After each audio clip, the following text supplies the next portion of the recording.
ទីហ៊ានឈុតខ្មែរថៃ7នាក់បានរំលោភបំពានមកលើស្ត្រីកម្ពុជាយ៉ាងព្រៃផ្សៃ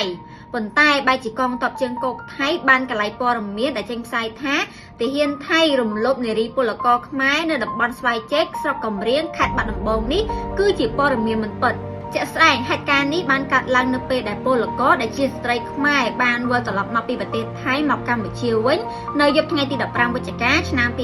2025ដោយទីហ៊ានឈុតខ្មៅថៃ7នាក់បានចាប់រំលោភបោកយ៉ាងសាហាវព្រៃផ្សៃហើយក្នុងករណីនេះដែរសារព័ត៌មានអន្តរជាតិក៏បានចុះផ្សាយពីបញ្ហានេះផងដែរដែលទទួលស្គាល់ថាទីហ៊ានឈុតខ្មៅពិតជាបានរំលោភមកលើស្ត្រីកម្ពុជាយ៉ាងពិតប្រាកដមែន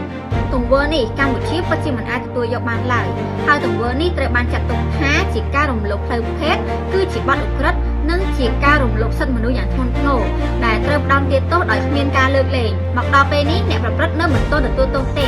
ដោយថៃមិនព្រមរកយុត្តិធម៌ឲ្យខ្មែរឡើយហើយសូមឲ្យអន្តរជាតិសូមមេត្តាជួយជំរុញដល់ភាគីថៃឲ្យទទួលខុសត្រូវនិងធានាថាភាគីថៃគោរពតាមកាតព្វកិច្ចរបស់ខ្លួនក្រោមច្បាប់សិទ្ធិមនុស្សអន្តរជាតិជាធរមានប្រសិនបើថៃមិនព្រមដោះស្រាយករណីនេះឲ្យទាន់ពេលវេលានិងផ្ដល់យុត្តិធម៌ជូនជនរងគ្រោះទេសូមបញ្ជាក់ថាប្រទេសថៃមិនត្រឹមតែជាប្រទេសដែលគ្មានច្បាប់ទម្លាប់ប៉ុណ្ណោះទេប៉ុន្តែថែមទាំងជាប្រទេសដែលការពារអក្រិតជនផងដែរ